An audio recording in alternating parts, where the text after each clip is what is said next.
Let's roll, baby. Welcome into the New York Sports Rush. It's part of the Bet Rivers Network. How cool is this? 3 days a week. Jastremski, Sal Licata. Sal, in case you weren't sick of me enough already, now you get to see me 3 days a week, buddy boy. How we doing, man? I'm looking forward to it. I love the opportunity here to talk some New York sports. Just two passionate, diehard New York sports fans having some fun with it. You're right. I mean, we work together quite a bit, whether it's day or night, whatever it may be. Now we get a little extra throw. I'm going to be hanging out with you more than hanging out with my wife. Yeah, you and me both, pal. You and me both. Sorry for our wives in advance. And I wish you got me on better terms because, Sal, the unthinkable happened this weekend. The Yankees lost 2 out of 3 to the Minnesota Twins. If that doesn't tell you the Yankees are in a rut, if that doesn't tell you the Yankees are going bad, I don't know what will. They lose 2 or 3 to Minnesota for the first time since the Obama administration, for goodness sake, Sal. And there's no way to sugarcoat it as they get ready for this series coming up Monday, Tuesday, Wednesday, Thursday against the Tampa Bay Rays. Sal, they're a hot mess. Yeah, I think that this series is going to be telling even more so than the Twins thing. My normal reaction last week was like, all right, I'm not going to flip out. The Yankees will get fat off the AL Central like they normally do, the Tigers and the Twins. And obviously that did not happen. They continue to play poor baseball, sloppy baseball, even with the injuries, JJ, no excuse.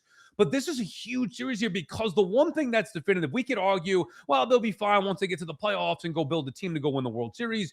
The division is starting to slip away here. They're now 4 games back. They're sinking like a rock. The Rays own them, 4-1 against them in the regular season. Down there, House of Horrors, 4-game series without Cam Schlittler. Behind him, a little iffy with Will Warren and then Garrett Cole even, and then TBD without Rodon in the rotation. This is a huge series for the Yankees, more even so with Cam Schlittler on the mound. This is a game where, to me, like he's got to go out there and be the stopper. They've got to set the tone now. And at the very least, split the series with the Rays and then I think buy them some time. But if they lose 3 out of 4, certainly if they get swept, I think you can start to say the AL East is over. All right, we got to peel back a couple of layers there. I think what you just said as far as playoff chances and division chances need to be separated because you're absolutely right. There is a 0% chance the Yankees are missing the postseason. Like there is nothing about these last 2 weeks in this rotten, disgusting American League that makes me say to myself, oh, they can miss the playoffs. Where last year, middle of the year, I was having those conversations because they were fair and they were justified. They're not in this American League when nobody's over 500. But Sal, this year was supposed to be different. This was supposed to be the best team they had in the Aaron Judge era. I know he's not playing. It's supposed to be the best team they had in the Aaron Boone era. The team has been an absolute disgrace for 2 weeks. And I'm with you as far as the significance of this Tampa series. Last year, they went and played the Toronto Blue Jays in the middle of the year. Similar timing. They got smoked. It set the tone for the second half. Toronto won the division. Toronto was able to set up their pitching. If you go back to the ALDS, Yankees had a scratch and claw to beat the Red Sox in a wild card series. And all of a sudden, Luis Seal is sitting there. I think it matters significantly for this Yankee team to go and win a division. I do. Like, can they win a World Series if they're a wild card team? Sure. But like, this was not supposed to be a year. I don't know if you get this sense where it was like, hey, just get in. We'll figure it out when we get there.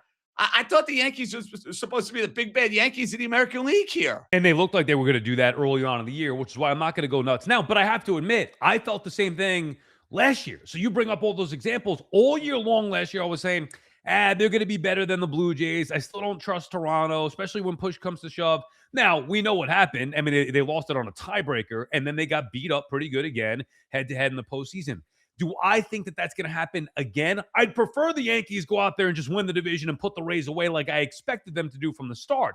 Now that may not be the case, especially we'll see what happens in this 4-game series here. But if let's just say the Yankees lose the division. They lose 3 out of 4. The division is gone, but they still make the proper moves. They get guys back healthy. Am I going to believe that the Yankees aren't going to beat the Rays in a postseason series? I still believe in the Yankees. I was proven wrong a year ago. The Blue Jays beat me or beat the Yankees, proved me wrong. Can they do it again? The Rays? At some point, the Yankees got to win a World Series here with this group, JJ. And I expect Cashman's going to be aggressive. They'll make the right move. So I am not, while I would like to see them win the division, I am not going to put that much importance on it because I still, at my core, believe the Yankees will be better in a best of 7 that assuming even if they match up with the Rays, whoever it may be, come postseason time. Well, listen, if you look at the odds on Bet Rivers, Sal, they would agree with you. The Yankees are still favorites to go and win the American League. Nobody has blinked as far as the odds boards are concerned, but I'm not going to sugarcoat this. I'd be incredibly frightened playing a series without having home field advantage at Tropicana Field. You have Dude, you have the odds for the AL East. I'm curious what that may be. I can tell you what they are. Yeah. They're split right now. They're even money because you had for a good chunk of this year, the odds makers telling you, even when Tampa had a lead in the division, Yankees were 2-1. You had to lay serious juice. Now the odds makers for the division, at least, are saying not so fast. We are going to make this an even money split. And Sal, if they're going to win this division, they can't lose 3 or 4 games this week. I'm sorry. You're running out of you're getting to a point with the heads-up matchups where you're running out of games. I know the Yankees will get guys back. I know they'll add at the deadline. I know they'll be in a much better spot a month from now than where they are going into this series. But you mentioned it, 4, 5 back in the loss column. If this is one of these nightmarish series, you've seen them, I've seen them. Losing 3 out of 4, losing 4 straight. How are you making up that ground? Yeah, I think that they could be in big trouble here. See, the Yankees, here's the issue to begin with. Going into this 4-game series in Tampa Bay, the Yankees can't put the Rays away. The Rays can put the Yankees away. If they sweep them, it's over. You can't go 8 back and play 9 back in the loss column, playing the way that they're playing, and expect that they would come back to win the division. Now, again, it doesn't mean the season's over, but the division, letting go of that rope, that would be a problem. Whereas I would think that the Yankees should be in a spot to be doing that damage. Look, you look at the Yankees, dude. They've been ravaged by injury. It is not an excuse for playing as poorly as they have played here. And to me, when I'm looking at it, I think it's the biggest reason, not just the bullpen, not just the injuries, the lack of development with the younger guys, which makes me think, am I being blind? Like, is there a bigger issue here?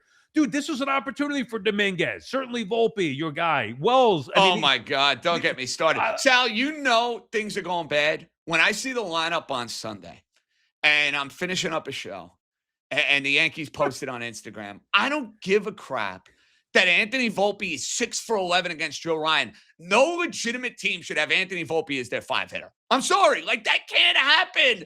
That cannot be the case. And to the bigger picture here, these highly touted players from the minor leagues that were supposed to be big parts of this, big players.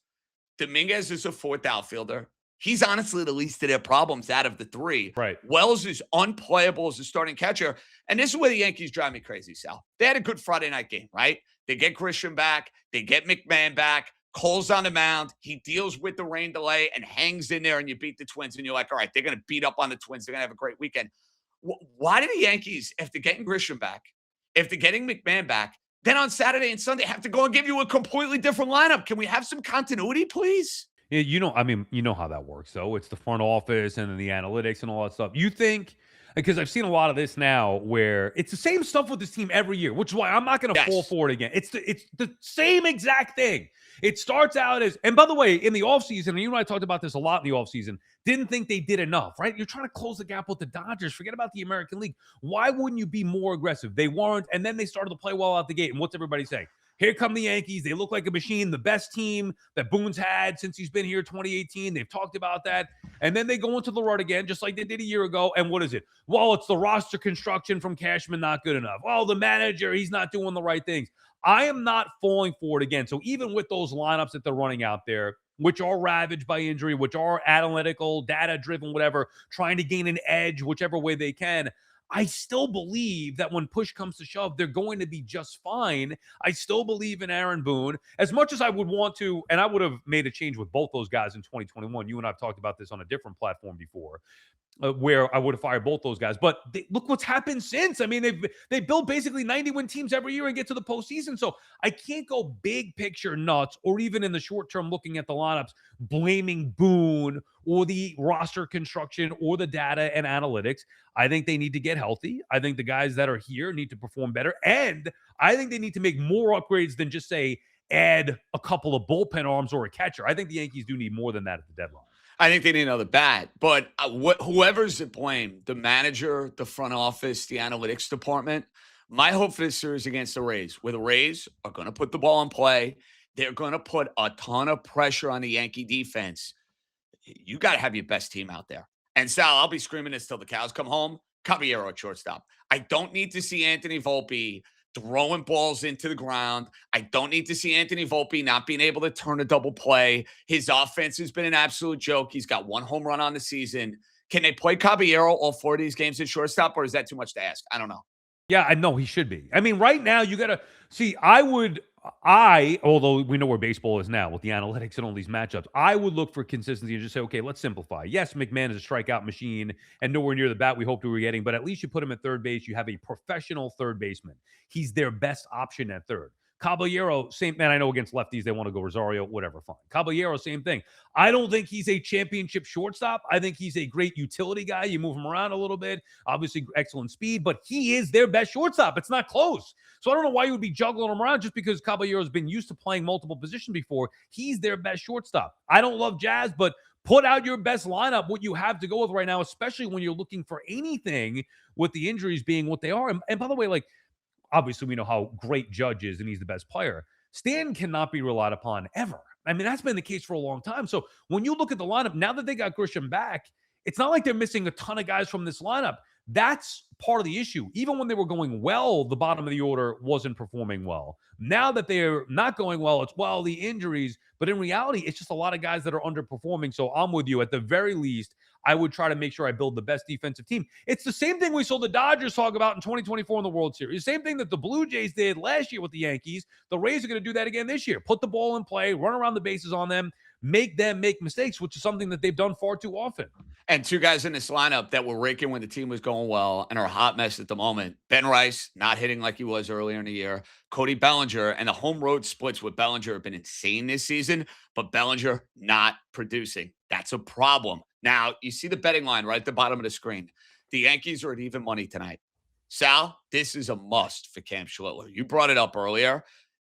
He wants to be the Cy Young. You want to show me the best starter in the American League? The Yankees need a win here. They have to set a tone for this series because the Thursday pitching matchup is a mess. Then all of a sudden it's like, wow, you lose with Schlittler. What does the rest of the series look like? Dude, if there was ever a time to bet the Yankees at even money with Cam Schlittler on the mound, how do I pass up this opportunity, Sal? Now or never for this team. Come on. Yeah, I'm with you on that. Now, I will be fair. I thought that Cam was going to have a bounce back outing last time out after he wasn't great against Boston in Fenway, which I was a little surprised at, but that was more of a team issue. And then he got lit up, giving up home runs left and right against the Tigers. This has got to be it. If you are a believer in the Yankees, in Cam Schlittler, in them fighting back in this division, they've got to win tonight. I mean, look, you can't have a must win on July 6th, but they've got it's all lined up. This is the game they've got to get. And you're right, that's a great price thinking about it. When you have the best pitcher in baseball, arguably, on the mound for even money with the Yankees, even though it's on the road, I would take Cam and the Yankees tonight, betting that this is at the least the one game that they get, setting the tone here and just changing all the momentum and feel from what it's been, which has been lousy for the Yanks, dropping 9 of their last 10 games. All right, so we're in agreement on that. Would you sign right now? Because I would. Yankees split these 4 games. I'd take it a run. Yeah, take it a run. I think you have to consider the circumstances. Like, look, always you'd love to sweep them and tie the division, or you'd love to take 3 out of 4. Right now, after you lose 2 out of 3 to the Twins, who you own, I mean, I almost, a part of me is like, geez, just don't get swept. Even if you lose 3 out of 4, you could still remain in the division. So I would 100%. I think the Yankees get the split of this series, get into the All-Star break, and lick their wounds. Who do they got coming up after Tampa? Nationals, who score a ton of runs. But if anything is going to solve the Yankee lineup problem, it's facing off against that National pitching. That stinks. But the Nationals, the problem is, Sal, you've seen this in these Met games. They could go put up 8, 9 runs on you. Like, that is not an easy series all of a sudden. It was similar. It was similar with the Twins, who could hit as well. All right, so you take easily 4-3 in the final 7 here going to the All-Star break. Done. Lick your wounds, try to get healthier, and then obviously, look, this will look like a different team, which is why I'm not going to totally panic. I get the frustration. I just also understand that we've been in this spot before. For whatever reason, it continues to happen. They'll look totally different with Judge back, with Fried back. I do think, though, they need more reinforcements than initially thought. I do not. Yeah, I think they need another bat, Sal. They need another bat. I don't even know where. Maybe it's in the infield.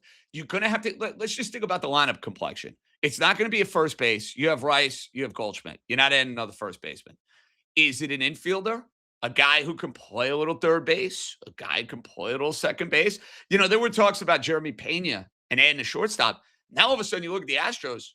The Astros aren't trading Josh Hader. The Astros aren't trading Jeremy Pena. They're like 2 games out of a playoff spot, for goodness sakes. See, that's the problem now in baseball. You want to identify who the teams are that are going to be gutting talent.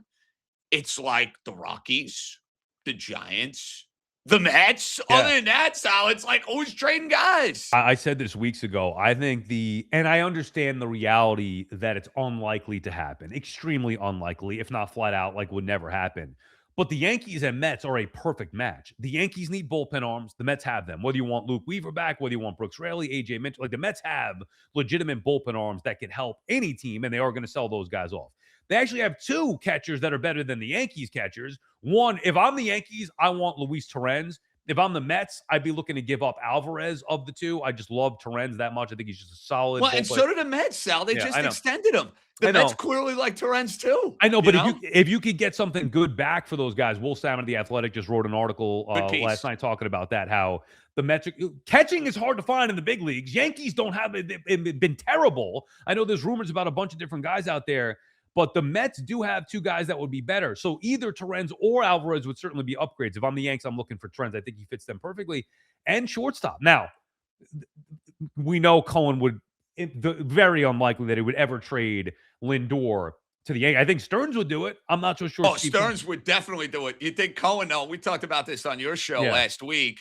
Those wonderful 4 dinners that they go to at Fort Charles and Peter Luger's and all the great fine dining establishments in New York City. I don't know if the Lindor-Cohen double date duo can be broken up, but I mean, you asked me from a Yankee standpoint, Yankee fit, would I love Lindor on the team? Yes. Dude, that would be exactly what they need. He's a leadoff hitter, so you have your leadoff hitter. He's a shortstop, you have your shortstop. You have a guy who hits at Yankee Stadium, and then, as far as the clubhouse dynamic, Francisco, just go and fit in the clubhouse. Go play ball. I don't need you to do anything else. From a fit standpoint, it's perfect. The problem is, if Francisco Lindor was playing for, I don't know, the San Francisco Giants, this would be very feasible. For the Mets, not so much. The other problem is, from a Mets perspective, forget about even just the sentiment stuff, because I can't get caught up in that. I'm trying to make the teams better, right? From a Yankee perspective, how do I make the team better? From a Met perspective, how do I upgrade the ball club? So I would be looking to move Francisco Lindor. I just don't know if they're a good fit. Yankees have a bunch of, who would even be a fair return when you start talking about that? But the point is, the Yankees, they could use a shortstop. They could use a catcher. They could use a bullpen, or at least an arm in the bullpen, probably 2. Where else are they getting all of that? And certainly not one-stop shopping. I think for the Yankees moving forward, JJ, let's take the Mets' unrealistic trade aside. I need either a shortstop, a third baseman, a second baseman, and a catcher. I think they need a catcher, period, no matter what the circumstance is. And then, I'll live with McMahon and Caballero if they get a more well-rounded, better professional second baseman than Jazz. I'll live with Jazz and McMahon if they get a better shortstop than Caballero. Same thing at third base. I think that's where the Yankees should be looking. Catcher plus an infielder, and then obviously bullpen help. Those are 3 areas, to me, definitively the Yankees need if they want to go win a World Series here. Well, and that's the idea now, because that hourglass is ticking, Sal. It is ticking. We could talk about, yes, the Yankees are going to be fine and they're going to be in the playoffs. I think you and I are simpatico on that. But I think if this is another year where the Yankees are looking up and they lose a 4-game series to the Tampa Bay Rays, if I'm the owner of the team, I'm like, hey, whatever's going on, this is unacceptable, right? Because it's hey, it's great we're making the playoffs every year. There's a window to win. You watched a team in this town get to the top of the mountain, and they made bold moves, Sal. We know that. We don't have to dissect what Leon Rose did with the New York Knicks. There was some monstrous, bold moves that happened by that general manager that got that team over the top. You can't spin positivity to the Yankees. You go and lose another division series. Bare minimum for this team, bare minimum, they have to be playing in the World Series. Is that unreasonable? No, not with the landscape of the American League coming in. And remember, they sold us in the offseason. We were like, come on, you need more, you need more. They were trying to sell us how great they were, and they think that they're better, doubling down, their words going out there saying, we like our team. We think we're as good as anybody else. And for a while, the majority of the year, they have looked like the best team in the American League. Even without wowing everybody, it's like, wow, the Yankees are what they are, and everybody else in the American League stinks. Basically by default, Right. correct. But by now, default. but now that some of those teams are getting better and the Yankees have fallen off a cliff for 2 weeks, everything's changing, and maybe some of those worries, concerns about the offseason starting to come to fruition. You're right, though. Let's not forget, like, come on, this is the Yankees. Go win a World Series. Every year goes by, another year off the calendar for Aaron Judge. He's only getting older and maybe going to become more injury prone as he gets older. Maybe the performance lags a little bit. I mean, you're hard to go against Superman. The guy's the best player I've ever seen, but nobody beats Father Time, especially not when you're on PEDs. Like, this is not a Barry Bonds situation here with Judge. So they should be I would be as aggressive as you possibly can. And too many times the Yankees have not been, JJ, and you know that better than everybody, whether it's keeping guys like Spencer Jones or Dominguez or Volpe or whatever, all those guys that they could have traded years ago that might have brought in a final piece to get them over the hump. They didn't trade those guys. And now those guys are killing them because they haven't done anything. Okay. You mentioned the salmon piece. Mets. Are you of the mindset anybody could go but Soto and McClain? Yeah. Now, well, even McClain, like, they're not going to trade McClain. Why would Correct. you? You'll never get. I'm just saying that I would not have any restrictions whatsoever. Even Ewing and Benj, which I know right now, there's no way you would. They're not going to trade those guys, but let's not make it like those guys are givens either. If somebody blew your doors off with players that you believe can be better than those guys, McClain included, then I would be open to it. But that's not going to. If the Yankees came to the Mets and said, "Yeah, we'll give you Cam Schlittler for Nolan McClain and Francisco," yeah, we're making a trade. Yeah, Correct. that's what I mean. So, like, let's Correct. not make it like McClain can't be touched because he's some godsend. Now, he's good and he's valuable, and they're not going to trade him. But I'm just saying, I would not have any restrictions or rules on anybody except for Juan Soto. He's the one guy that is totally off limits. The extremely unlikely, near untouchable would be Ewing, Benj, and McClain. And yeah, then I think everybody else, Bichette, Lindor, Alvarez. I mean, who else would even be a question mark? Like, everybody, even the bullpen arms, like, I like the idea of having Luke Weaver next year, but at this point, what's the difference, man? If you got blown away for Luke Weaver, you're willing to make the deal. Yeah, How could you not be? I had the same mindset in 2023 with Verlander, where I was like, all right, you could just get rid of Scherzer. A miracle they did. They paid a lot of it down, but still were able to move on from Scherzer, find some sucker in the Rangers to take him on, and even get a prospect back. And then with Verlander, I was thinking, I don't want to give him up because I want a pitcher next year. You needed an ace going into the next season. They traded him. It was a good thing. He's always hurt, whatever. He's older. So my mindset with Weaver is that I'd like to have somebody in the bullpen next year. But also, if you get a great return right now, I think everybody that it should be a full-on fire sale because clearly there's something off there. So anybody but Soto, in my mind, should be available if wanted. Totally agree. Who would be the guy that would be like the surprise trade if you had to throw one out there? Like, Lindor obviously is the obvious name because, like, he's Francisco Lindor and what he's done for the organization and what he's making. But, like, the obvious of Peralta, the obvious of the bullpen arms. Who would be a name, Sal, where you'd be like, wow, they ended up trading him? Is it Alvarez? Yeah, Is it somebody else? I do think it's Alvarez because, well, who else? Like, nobody wants Vientos. You're not getting anything back for Beatty or Vientos, like those guys. Or even Bichette. Okay, if they traded Bichette, would you be shocked? I mean, maybe some people would a little bit. To me, though, not really. I think anything that's expensive and underperforming and not working should go. Alvarez is the one, just because I don't think it's realistic that Benj or Ewing would be dealt. But Alvarez is the one, a young player with promise who Met fans still believe in or have an attachment to. That's the type of guy that should be on the move to me. If you could get back a haul for him and believe you can make your team better, well, he's been underperforming. I loved Alvarez, but he's been underperforming for years here. Move on from that if you can, especially if you could get a big return. So that would probably be the one shocker. Who else is there? I mean, think about it. Is there even a pitcher like Jonah Tong, like anybody from the minor? Yeah, I mean, whatever. As I mean, that so who would be a value that would you're not going to be? You don't want Beatty or Vientos. There's no value. Like, and I wouldn't even be surprised they dealt a guy like Williams. And by the way, that would have been one of those games. Would have been LOL Mets to the nth degree if they blew that 7-run lead yesterday. But at the end of the day, Sal, the team is so bad. It's like, would it even matter? Yeah, you know what I mean. I was watching more so the Yankees, and then that game was brutal. And then I was like, all right, well, I saw the Mets and they had the big top half of the ninth, and you figure it's over. And then I was ready for the nap, and then they just kept getting hit after hit. I'm like, come on, man. I just want to go to sleep. I saw the final score. I was like, what the hell happened? And then I went back and watched it. They're just, come on, dude. Unfortunately for them, they didn't give the Met fans a season. So right out of the gate, they never had a season. And now it's not about the games. It's not about the result of the games. It's all about who's going to be coming, who's going to be going ahead of the deadline in August. What an absolute hot mess. I mean, my goodness, dude. My goodness. Gut feel, Yankees split this series against the Rays.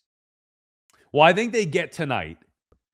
If they get tonight, I think they split the series. Yeah. I think that's the way I'd look at it. If they get tonight, I feel good about them getting one more, at least of the next three. If they lose tonight, Sal, uh-oh.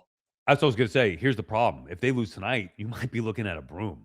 You don't want that. I mean, dude, Rays bring out the broom. If the Rays bring out the broom, that is going to bring out full panic. I think we're getting there from the Yankee fan now, but it is going to be full panic. Would you consider, I know we're going to wrap up here in a minute, would you consider making a change with manager? I would not. I don't think so. It's funny, Sal, because I've been on record in 2021. I would have made a managerial change. Right. In 2023, after missing the postseason, I thought it was fair game to make a managerial change. Then they went to the World Series next year and shut me up. I wouldn't, because I'm letting this year play out. I think they are just so pot committed with this team, this group. Like, it's this year, right? Like, everyone has said it. This is the team. This is the year. They also have the elephant in the room of Aaron Judge not being out. Like, it doesn't look good for Boone that Aaron Judge is talking about a lack of focus. Like, when you hear comments like that from the Yankee captain who's not playing, it's not a good reflection on your manager and your clubhouse. Like, I know you're not there. It doesn't look good. But I think the Yankees are so all in on 2026. Go do it. And after the year, I think you have those conversations. But there does become a point. Like, I want to be clear. I do not think that this is the manager's fault whatsoever. But there does become a point, like with the Mets want to hit, 14 games in a row. When you get that type of level losing streak, dude, if the Yankees get swept here and lose 2 out of 3 to the Nationals. It'll be talked about, Sal, absolutely. If they lose 4 in a row, if they go and get swept 4 straight games by the Rays, you and I on Friday will be having that conversation. Again, it's just, it gets to a point where the losing becomes so bad that you almost are like, hey, just to change for the sake. I wouldn't do it. I wouldn't advocate for that. Hopefully we don't get there. And I do think it gets started tonight with Schlittler. And then if they win tonight, they have to split this year. You can't lose 3 straight to them. But dude, 9 out of 10, whatever the record is over the last 2 weeks, like losing the 7 in a row. If you pile on to that now another bad week, that's how managers get fired, especially for a team that's supposed to go win the World Series. They need the share meme from Moonstruck. Got to slap them across the face and say, snap out of it. Come on, man. Snap out of it, please. For my sanity, Yankees need to go and win a game. Now, Sal, I had a very crazy 4th of July weekend. My Saturday was pretty zen, but chasing around a 1-year-old at the pool, gets a little nuts. I just want to know, was your 4th of July weekend as good as Jaxson Dart's? You see Jaxson Dart throwing the ball? Look at this, dude. I mean, he better have a good year with the way he's acted this offseason, man. Thinks he's the biggest star on planet Earth there. I mean, it looks beautiful wherever they are. God bless him. Showing off the arm right there. A great complete. Look, dude, you're right. Here's what I care about. And this, I would like to see him not be reckless like that. But it makes me nervous seeing that, dude. I'd break my ankle. I don't want my franchise quarterback putting himself in harm's way, especially a guy who's been injured. I want him to have fun. Let's not be the fun police here. No. But you better than A, stay healthy, and B, produce. Or A, produce, B, stay healthy, whatever order you want. As a guy who, he wears it. Like you say, he was cocky, he's arrogant. Good. Now you got to go out there and back. He's all over the place, and I like the last quarterback personally. Came on my show once a year. He was great. Once a year, once a week. Couldn't have been a nicer guy. But like that alpha from Daniel Jones was lacking. The alpha from Jaxson Dart is all over the place, whether you like him or not. Like, he wants to be the man, but you better go, Sal, and play like the man. But that's the thing. Line. You got to stay healthy, and then you got to produce. This is going to be a huge year for him to produce. Forget about even the boat stuff or whatever, having fun.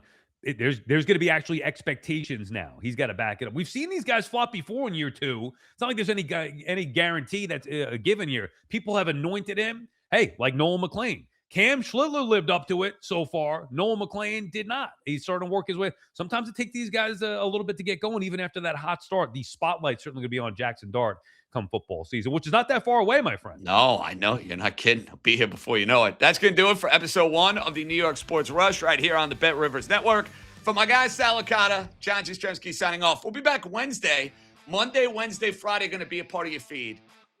Enjoy your Monday. For my sanity, please, Yankees, cash that ticket. Be good, everybody.